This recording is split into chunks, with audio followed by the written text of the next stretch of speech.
I'm averaging closer to $800 to $1,000 a day. That was about $4 grand. Now I probably work 11 hours a day, probably 2,500 to $3 grand. So my name is Jamie Hallman. I'm Hallman Window Washing. I got started about 5 years ago as a part-time business, kind of fly off my hat here. Me and the wife were trying to pay stuff off, and you know, I was working 2 jobs, 3 jobs, just wasn't cutting it. She was in school, so you know, I decided after her grandparents asked me to clean their windows, I was like, people actually pay for this, so I decided to go for it, and slowly each year I let the company grow organically, and here we are. What are some of the investments that you had to make to get started? I mean, you could just grab a squeegee and a mop bucket and go to town doing storefronts, but I learned very quickly with the area that we're in Southwest Michigan, there's a lot of tall homes, and I'm not much of a ladder guy. Other than the initial squeegees and just basic window cleaning equipment, very quickly, within about 6 months, I invested in what's called WaterFed, which is reverse osmosis, 3, 4, 5 stage filter system that filters water through, makes it super pure, and you can actually clean glass with it. So that was the initial big investment, but it paid itself off within a month, 2 months. So can you share how much it cost? So my initial investment on my first machine was about, I'd say, $2,500, and that's with the poles, everything to kind of get started. I learned quickly that that can only get you so far, so I kind of had to upgrade throughout the last few years. How many years ago did you start? 2018, so 5. I think it's 5 this year, yeah. And did you start with a van? No, I actually started, so me and my wife at the time owned an Envoy. I was working on the back of my Envoy, had a magnet, you know, decal on there. It's a completely different logo. It was just super basic. Started the business on Facebook, and I kind of let that take it, and word of mouth travels very quickly. And I went from the Envoy to a truck to a different truck, and I learned trucks I can't compartmentalize with trucks with all my equipment. Stuff gets beat up very easily. So bought a ProMaster City van and outgrew that one pretty quickly with the last upgrade I did with my equipment, and I just got a Transit 250 in the last month. Can you talk about your day-to-day operations, what like your week looks like? I am solo owner operator, so everything is me. My wife helps me when she can, and she's very willing, but we have three littles under 6 at home, so it's hard to get her, you know, and answer phones and stuff. So really, I mean, weekends, I try not to work too many weekends, but I end up doing it because of the calls. But you know, I do 3 or 4 jobs a day, and come home and spend another, that's about 7 hours. Come home, spend another couple hours returning calls, returning voicemails, returning emails, and my voicemail is usually literally set up saying I will call you back by the end of the day, because I mean, I try to answer the phones when I can, but depending on what I'm doing, it's very difficult, safety wise and stuff like that, with how high I am or whatever I'm doing. But answering calls, I mean, what a lot of home-based service businesses know, you got to answer the phone. So I try to work around that in different ways. And then yeah, Sundays kind of catch up, and then I start it all over again. And being in Michigan, it's very seasonal. I'm working on that. I've added different services that I'm starting to offer. Can you tell us a little bit about how you advertise, and if you spend any money doing that, and what that looks like? I've been gifted some things, but I haven't spent a whole lot of money on advertising. Like I said, a lot of my stuff is word of mouth. Facebook, Google has been huge, like it is for any home-based service business, as long as they got the reviews to back them. But I don't spend really any money. You know, as I grow, if I want to add folks and add people to my crews, I will have to start, because then I got to find them work. But as of right now, I don't spend really any money on advertising. What kind of content do you try to post? Like, what do you think is interesting, or what do you think provides value? Yeah, people love like satisfaction videos, you know, like, and I'm getting better at it, but you know, like clean before and after shots, videos of squeegees, you know, colorful videos, music, the whole 9, like just trying to create, you know, just something that they're like, wow, that's a major difference. I think that helps a ton, you know. And I said I didn't do any advertising, but clearly I did a little bit of advertising on my van. I think that helps tremendously, is getting a good image. But that's about as far as I went. What are some of the expenses that come with window washing? So it's really very low overhead, honestly, because of the way I clean the windows. I use like Dawn and a little bit of Crazy Larry's Glide on my interiors. But in regards to like massive overhead, I mean, the van was a pretty big investment, and so was my machine. But like reoccurring, there's not a ton. I got to buy filters for my machine monthly, but other than that, everything, once you invest into it, as long as you take care of it, will last you 10-15 years. Can you share how much the new machine costs? Yeah, so this machine that I have in here is cost me around, well, is 2 sides of it. So the fill and go that I have in here,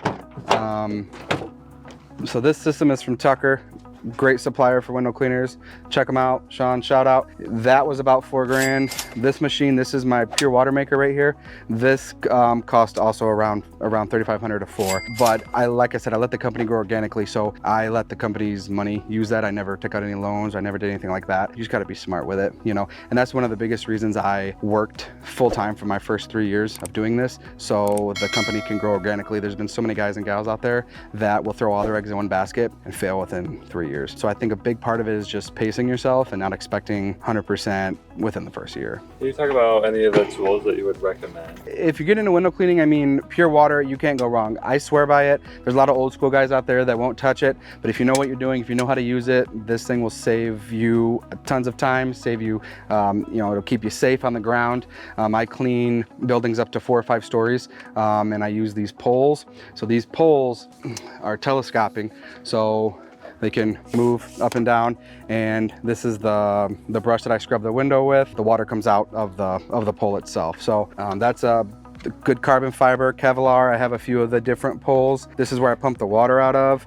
I used to have to take this machine out of every house that I would go to. I'm primarily residential, and hook it up to their water spigot. I don't know what kind of water I'm getting. I don't know what kind of filters my, you know, harshness that they're gonna take. So now I have one fill up spot. I fill up 100 gallons of water.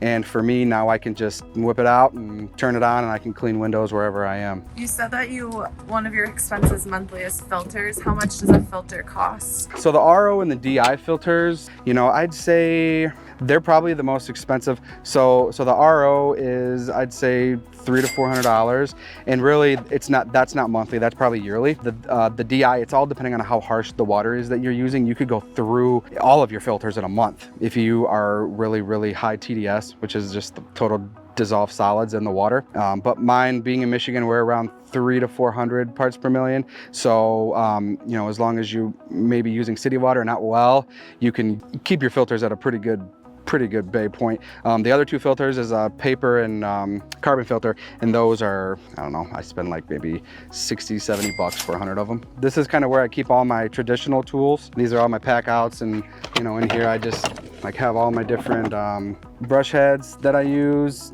depending on the severity of the window itself.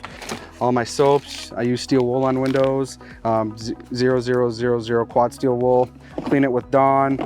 Got my footies, which is a must for residentials.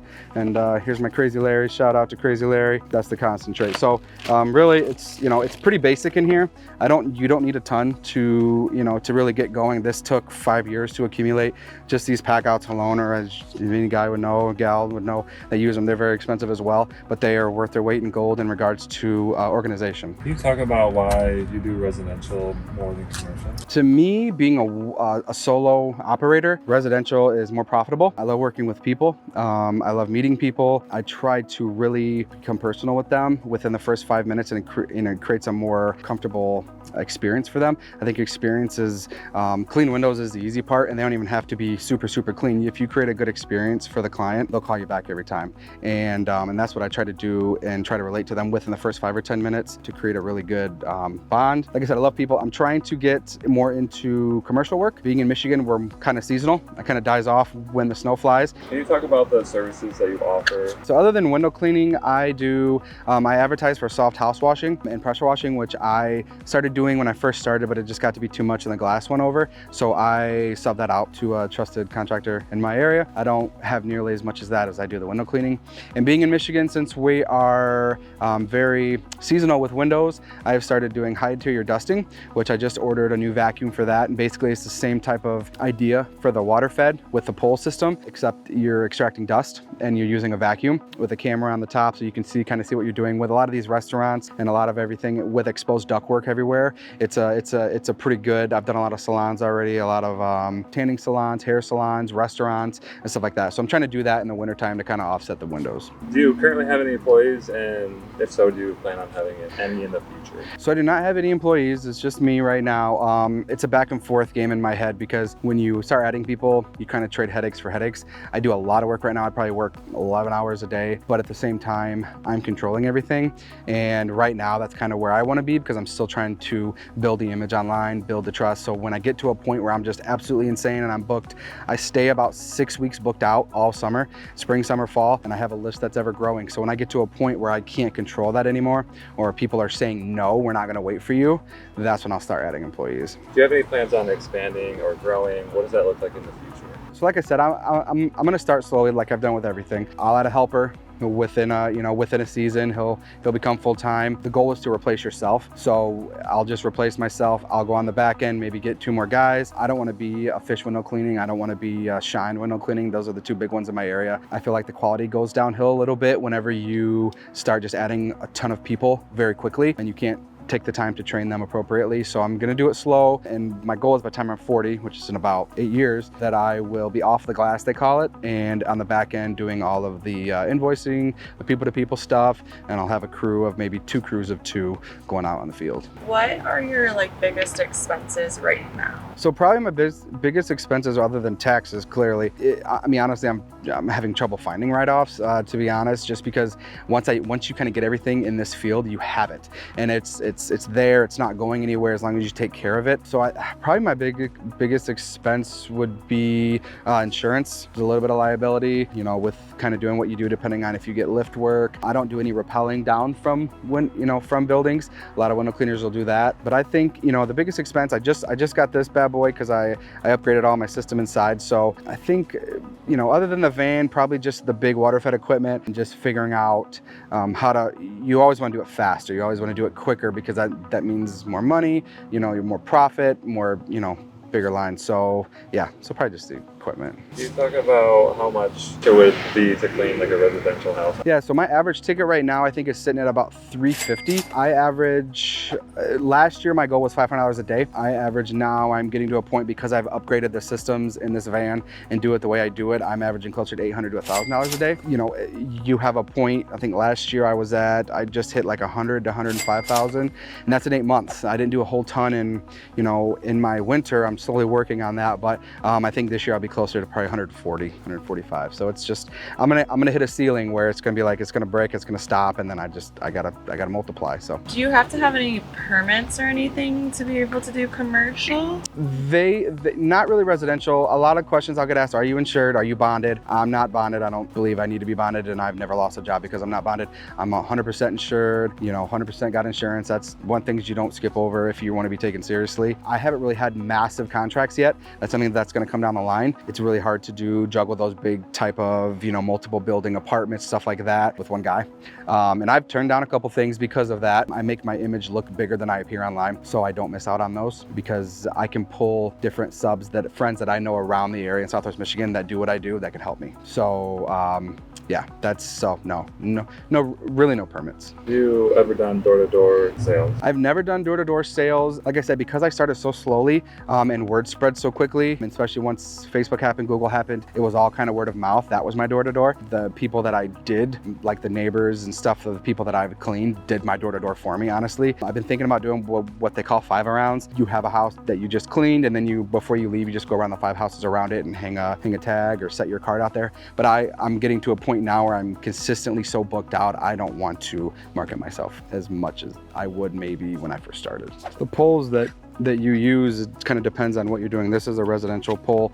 It only goes up to about 35 feet. This pole over here, this is a Gardner Ultimate. This goes about 55, 60 feet. This I'll do 3-4 stories just with this pole. It's very lightweight, maybe weighs 6-7 pounds I think, and does a great job. So You know how much will those cost? they're very expensive. This one cost me, I want to say probably $2,500 to $3,000, and then this one I think was only probably about $800 or $900. I'm trying to remember. It's been a couple years, so I could be off. Everything's risen since then, so there's no telling how much they are now. And then these brushes there's different brushes that you can buy that are a little more, harsher than other brushes. This is a Gardner Taper Tech.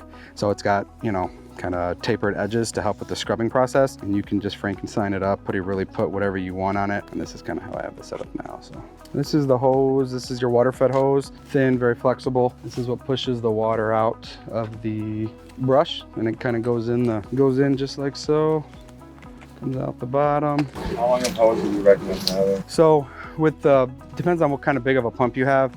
I have a Tucker pump on that system, so it pushes about 1.3 gallons per minute. I wouldn't go more than 75 to 100 feet of your water fed hose. I have about 150 feet of this 3/8 inch diameter hose. This is what's coming out of my tanks there, full of water. So I turn it on. This is from Tucker Systems. It's a fill and go. So I basically purify my water down at a remote location, and it fills up my tank so I can just go anywhere with it, and I can control the output and how much I'm using via the controller right there. I usually have a remote. It's MIA right now, but and it comes out my brush over there. So basically you scrub the glass and you let the pole and the weight of the pole kind of on the brush do the work. Scrub it, you agitate it, it's getting all the dirt off, and then you can come back and just rinse it down, and you're rinsing all that off, so when it dries spot free, because there's no dirt in my water. And after you scrub and rinse, there's no dirt on the windows, so when it dries, there's nothing for that water to cling to make spotting. On really tall glass, I can't remember what they're called, but I have a specific set of glasses that reflect up so I can look forward and see up and not crank my neck. Because when you're doing 2, 3, 4, 500 of these, it gets pretty repetitive. But honestly, if you're serious about window cleaning and you want to make it a career or a business, don't sleep on the water fed, because this will save you time. This is what will allow you to push towards your goals, especially being a one-man operation, and this will change your business. How long does the average house take? It depends on the number. I've gotten to a point where I can see the total of the house and I can multiply that by hours. So I shoot for $100 an hour. If it's a $350 house, I'm sitting between 2 and 3 hours that'll take me, and that's how I do my scheduling. It takes a while for you to get, it took me 5 years to get to that point where it's to a point where I'm almost to a T every time, because I know my speed and I know how quickly I can knock stuff out. Assuming nothing, stuff happens, equipment failure, there's something on the glass you can't get off, they want hard water removal. A lot of folks will just add stuff while you're up there type of situation. So you gotta factor that stuff in too. But so technically with this kind of pole, I would not use it for a lower one. You can take these off and only have light, but given the fact we're just showing, I'm gonna just clean it. So you wanna get to the edge. Always be aware of your seals and your oxidization that may happen on the glass. When you rinse, kind of go to the top. If the frames look gnarly, you can do the frames as well. Just make sure you rinse incredibly well, or else you'll get spotting. Probably within 5 years, I've only had about 4 callbacks, and they weren't really my fault. But customer's always right, and you just you always want that good review. You always want the good word, so you kind of do whatever they ask to a point. Number one reason people try water fed and they can't get it right away, or they're having trouble with it, is because their water isn't as pure as it should be. It should always be between 0 and 10 parts per million. If anything higher than that, it's going to leave spotting. A lot of guys will say, this didn't work, I'm selling my machine. They didn't really give it a chance. So just make sure that it's like a checklist. Always make sure your water is where it's at. Make sure you're rinsing the window well, and you'll get perfect results every time. And I'm talking maintenance cleans. There's construction cleans, there's hard water removal, there's a few things that go into it, but maintenance cleans on any typical house, water fed, get you 100% every time. So a lot of guys will have big, crazy belts. I'm very simplistic. I have my scrubber, my squeegee. You don't know when you're gonna get some bird poop or whatever, so I always carry these quad steel wools. As long as the window is not tinted, you can scrub glass with this and it will not scratch it. I carry that with me, and then spread it with Dawn. And I'll have a couple rags and stuff on me as well. And then I actually extract the pure water. I use the pure water, and that's all I use for my indoor use as well. It just helps with, if you miss anything, the likelihood of, as long as you got the dirt off, less spotting, it just helps really well. And it behaves different. The water behaves differently on the glass, which is really cool. So I just soak this down. So really you just come through here, soap it up. Dawn is by far the best scrubber I think I've found. You just scrub it and you just come through.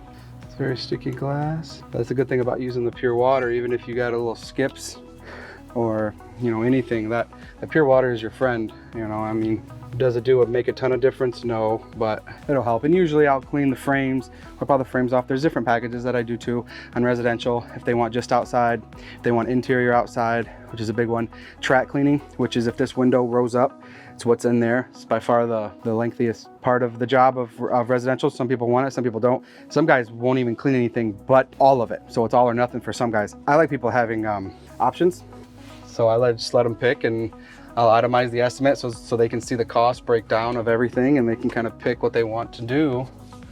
And then I schedule them once they're accepted. Another big part that I think too, a lot of guys underestimate, and I fought it for 2 or 3 years, is get a CRM, a customer relationship management system. It helped me being a solo guy tremendously. It automates so many things, my reviews, automates the invoices, you know, sends reminders out to people, where I was doing all of that by myself, and it just got to be a ton. So don't underestimate the CRM. I use Markate. They're pretty cheap, but they're really basic. There's Jobber, Responsibit out there. It's really kind of pick whatever you want.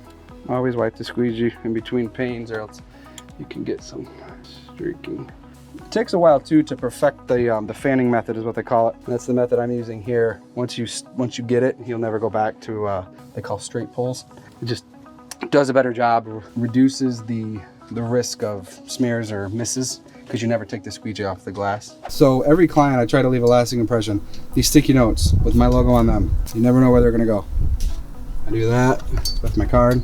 Old people love it. How did you learn how to window wash, and how did you learn about like all the equipment and stuff? I did a little bit of it at Western Michigan University. That's where I worked for 10 years while starting the business up for the last 2 or 3 years of that, but they really didn't go into depth in kind of how the water fed worked, how the purification process worked and everything.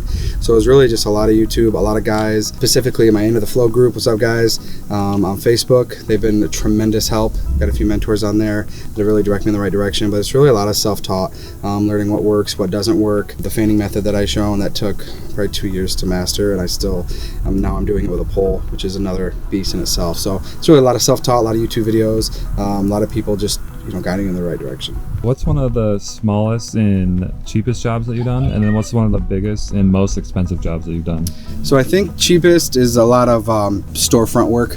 You know, that's we call them bucket bobs. We'll go in and go in for $5-10 to clean like these 5 or 10 panes of glass. So I think a lot of my storefronts are done pretty cheaply. It's just recurring work that you can have year round that you don't have to go out and vouch for. So and then I think the most expensive job I've done is graphic packaging downtown Kalamazoo. It's about 4 or 5 stories up. That's definitely one of my bigger ones. It took all day long. Me and another guy, he helped me with it, and it's a lot of shoulder work, a lot of pole work, but that was probably around $2,000, and then the cheapest one was probably, I don't know, $15. You know, so it kind of varies on kind of what you want to go into and how much you want to make. What's the furthest you've gone to do a job? So I do a lot in South Haven. I'll get condo associations. I'm trying to get deeper in the condo associations, so I'll have condo associations call me from really Richland, Battle Creek. I do some up in South Haven. I've been down to Coloma. She's one of my normal clients. She has not a large house, but she has a copious amount of windows. So I think South Haven over by the lake, up near Grand Haven, and then kind of down and around. Do you have 3 tips of advice for any other entrepreneurs? What I learned early on is to network.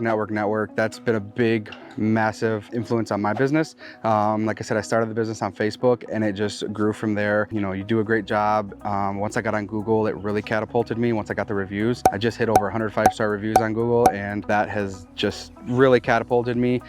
Get in your network groups on Facebook, learn other businesses, go to their networking group functions, and really just go after that. And I mean, you want your name to be the first one to come up whenever people ask for your specific type of business that you offer. And then the last one is probably just don't be afraid to invest. I mean, I was very scared early on to, you know, put in that $2,500 for that machine, but that machine literally made my business catapult 10 times. You know, it got me to where I want to be per hour. It keeps me safe on the ground, and it pays for itself very quickly. So whatever you're in, just don't be afraid to invest and look the part.